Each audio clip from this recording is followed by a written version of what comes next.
Good day mga ka-sports natin dyan. Kagabi nga ay nakilala na ang Alas Pilipinas na lalahok nga sa AVC Challenge Cup 2024 kung saan ay talagang bago na naman ang lineup nga ng Team Philippines.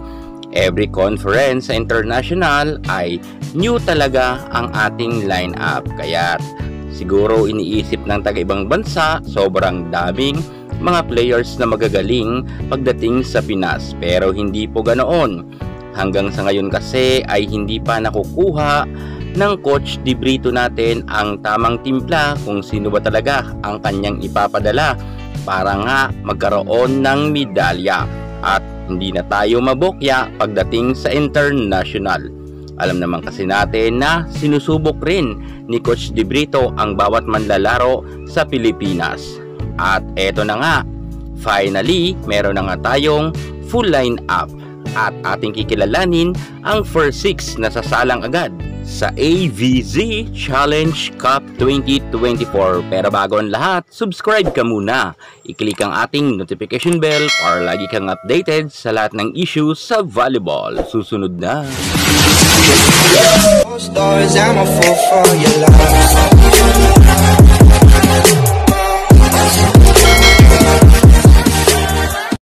Pangbato ni Coach Di Brito, ipinakilala na para nga sa lalahok sa AVC Challenge Cup 2024. Pinangungunahan yan ni Micaela Belen, Gia Di Guzman, Vanny Gandler, Jennifer Nierva, Cherry Nunag, Angel Canino, Cassie Dongallo, Joan Macandili Katindig, Del Palomata, Fifi Sharma, Alaysa Solomon, Julia Coronel, Thea Gagate, Ea Laure, Faith Nisperos, and Cici Rondina.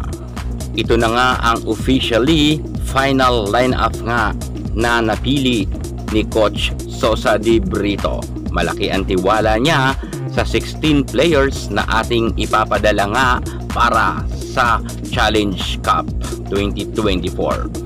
At makikilala na ninyo kung sino ang first 6 na pasok sa panlasa ni Coach Di Brito. Starting lineup niya, narito na. Number 1, Gia Morado Di Guzman, ang very talented na setter nga sa ating bansa.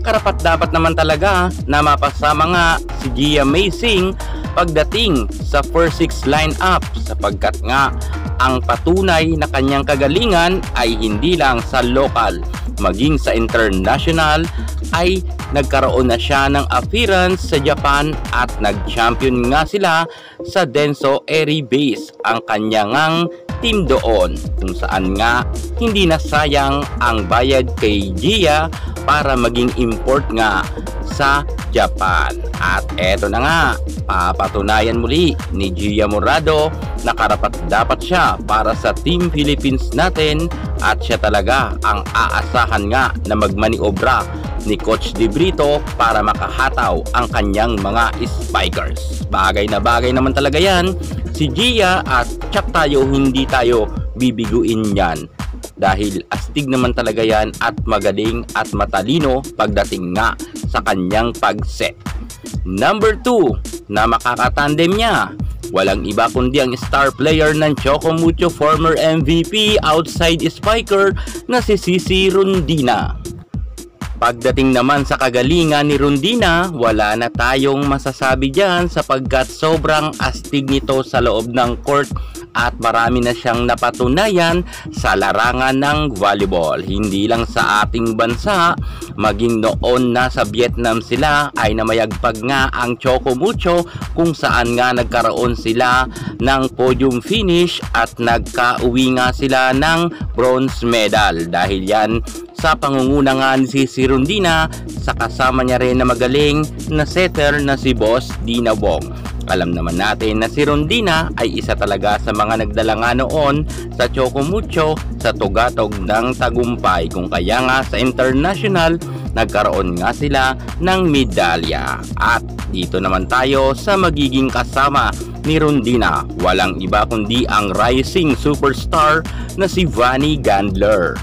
Karapat-dapat naman talagang mapasama sa first six lineup si Vanny Gandler dahil kitang-kita naman natin na ngayon nga sa pro ay sobrang astig niya na sa loob ng court at todo bigay talaga, laban kung laban ang ginagawa ni Gandler.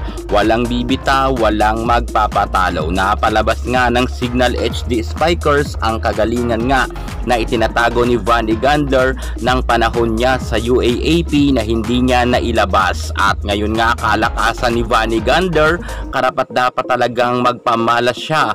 Hindi lang sa local, maging sa international ay papalag na ngayon si Gandler. Alam natin na may itotodo pa itong galing. Kaya yan ang ating pakakaabangan, lalo't kadayagonal niya nga ngayon si Cici Rondina. If ever naman naalatin si Gandler, no problem yan. Nariyan naman ang kanyang kako-teammates na napakagaling rin at superstar din na si Ea Laure. At pumunta naman tayo sa kanilang mga middle blocker. Cherry Nunag at ang kanyang katandem nga ay si Del Palomata. Hindi na tayo bago kay Nunag at kay Palomata. Madalas nga natin silang makita na may appearance na sila pagdating nga sa national team kasama nga ni Dibrito. At eto na naman muli, kinuha na naman si Cherry Nunag at si Del Palomata nga ni Dibrito. Siguro ay sa height siguro tumingin pagdating nga kay Palomata, at kay Nunag naman sa kagalingan at nag-level up naman talaga ang kanyang galing at palawan rin itong si Nunag pagdating sa international. Ang masasabi ko na lang siguro, konting push pa kay Palomata. Sayang kasi ng height, 6'3". Kinakailangan talaga na mag-level up siya at makasabay nga siya kay Cherry Nunag dahil alam naman natin na karamihan nga ng netizen ay madalas nga siyang i-bash at sinasabihan nga na pechay daw itong si Palomata, tangkad lang daw ang meron. Pero sana ngayon sa ilang beses sa pagkakataon na napasama nga siya sa listahan para nga sa national team, sana talaga mag-improve na ito at ilabas niya na ang kanyang todo na itinatagong galing. Kung meron man, charot. Eto na nga ang opposite hitter na talagang astig at magaling at may napatunayan na hindi lang sa local maging sa international ay meron na nga rin siyang award na Best Opposite Spiker. At alam naman natin na astig at magaling talaga itong si Alyssa Solomon at walang duda na makikipagpukpukan ito at makakasabay nga siya sa galing nila si Rondina, Vanny Gandler at ni Ea Laure. Dahil isa rin talaga to sa masasabi ko rin na rising superstar na rin at isa rin to sa mga kakatakutan na rin pag nasa pro na ito. Magaling naman talaga tong si Alyssa Solomon kaya kampante tayo pagdating sa opposite hitter. At syempre si Dawn Macandili naman ang talagang nananatiling libero nga na pwede talagang isabak sa international. First six talaga yan, wala na tayong masasabi dyan. Subok at matibay na at sobrang dami niya nang napatunayan pagdating nga sa local man, international ay meron na nga siyang award bilang best libero. Kaya sa mga nagko-question dyan sa libero, wala na tayong masasabi dahil magaling yan si Macandili Katindig.